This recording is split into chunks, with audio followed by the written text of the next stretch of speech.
جب مشکل آ جاتی ہے، مصیبت آ جاتی ہے، اس وقت تو رجوع اللہ بہت سارے لوگ کر لیتے ہیں، لیکن خوشحالی میں اللہ کی طرف شکر کے ساتھ رجوع کرے، اور جب مشکل آ جائے تو التجا کے ساتھ، الہا و زاری کے ساتھ اس کے حضور رجوع کرے۔ تو شکر کے ساتھ اور التجا کے ساتھ رجوع اللہ کا مزاج پیدا کر لیا جائے، تو اس کا لازمی نتیجہ یہ ہے کہ اللہ تعالیٰ جل شانہ پھر اپنی خاص عنایت نصیب فرماتا۔ بلکہ ایک روایت میں آتا ہے کہ جو خوشحالی میں اللہ کو نہیں بھولتا، اس کی بدحالی کے موقع پر اللہ پھر اسے نہیں بھولتا۔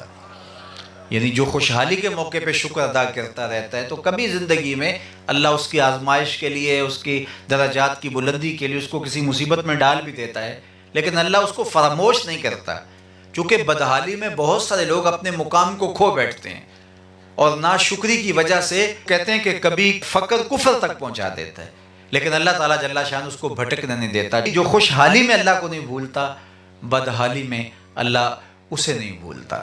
اور اسی طرح حضرت سیدنا علی المرتضیٰ رضی اللہ تعالیٰ عنہ سے مروی، جو اللہ کے دیے گئے تھوڑے رزق پہ راضی ہو گیا، اللہ قیامت کے دن اس کے تھوڑے عملوں پہ راضی ہو جائے گا کہ میرے بندے تیرے پاس تھوڑا تھا، تو نے کہا کہ مالک میں واہ خوش ہوں تیری تقسیم پہ، تو بندہ ہو کے راضی ہو گیا اور تھوڑے پہ راضی ہو گیا، تجھے لوڑ بھی تھی پھر بھی راضی ہو گیا، اور مجھے تو تیرے عملوں کی ضرورت بھی نہیں ہے۔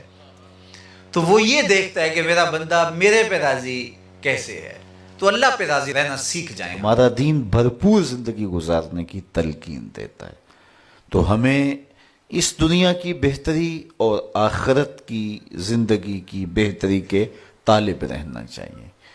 اس دنیا کی بہتریاں بہت ساری ہیں، سب سے بڑی بہتری اس دنیا کی زندگی کی کیا ہے؟ دولت، شہرت، عزت، آبرو، کیا اس دنیا کی سب سے بڑی دولت ہے؟ جو مل جائے تو اس پر بہت زیادہ شکر کرنا چاہیے۔ تو آئیے قرآن کھولیے، سورہ المومنون ہے، ارشاد فرمایا قد افلح المؤمنون، فلاح انہوں نے پائی جنہیں ایمان نصیب ہوا۔ تو اس کائنات میں سب سے بڑی نعمت جو حضرت انسان کو دی گئی ہے وہ دولت ایمان ہے۔ قیامت کے دن سب سے بڑی نعمت جو مومنین کو دی جائے گی وہ دیدار الہی ہوگا۔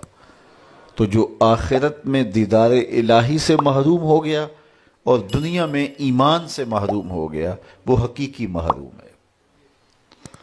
ایک شخص چرخ میں اڑتا ہے، ہواؤں میں جھولتا ہے، ہر دولت اس کو میسر ہے، عزت شہرت اس کی باندھی ہے، وقار تکریم اسے حاصل ہے، دنیا جانتی ہے، زمانہ سلوٹ کرتا ہے، جو چاہتا ہے وہ ہو جاتا ہے، ہر عیش و عشرت میسر ہے، لیکن اس کے سینے میں ایمان کا چراغاں نہیں، کوڈی مول نہیں ہے اس کا۔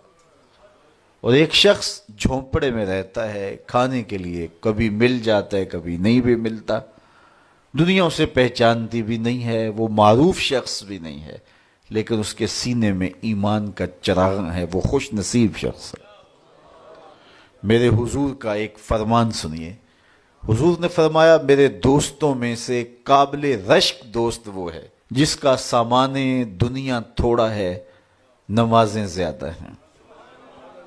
جب وہ چلتا ہے تو اس کی طرف اشارہ بھی نہیں ہوتا، یہ فلاں صاحب جا رہے ہیں، کوئی ایسا معروف شخص نہیں، کوئی بہت عہدہ ساتھ نہیں لگا ہوا کہ جب چلے تو لوگ کہیں یہ فلاں جا رہے ہیں۔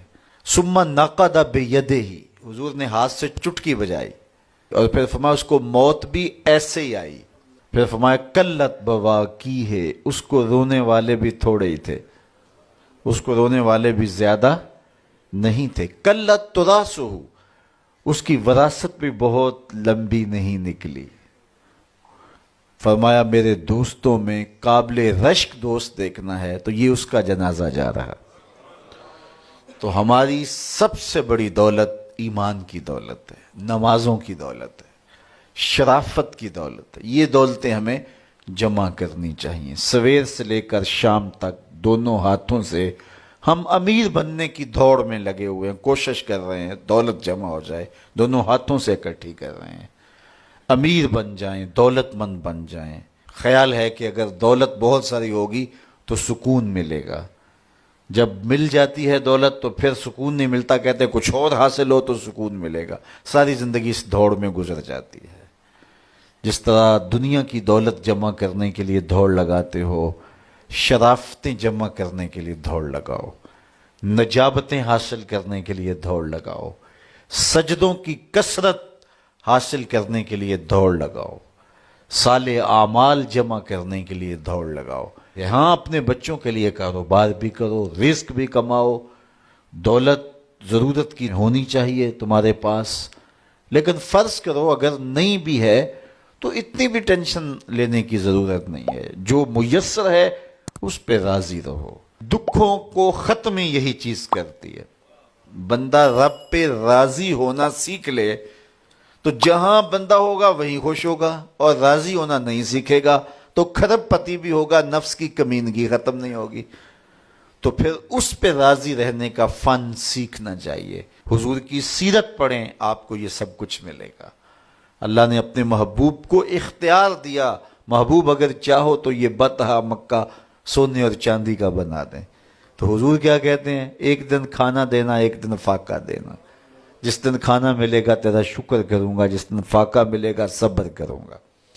تو اللہ کے حضور عجز یہ بہت بڑی دولت ہے، اگر نصیب ہو گئی تو سمجھو زندگی سوکھی ہو گئی، ورنہ ساری زندگی دھوڑی ختم نہیں ہوتی۔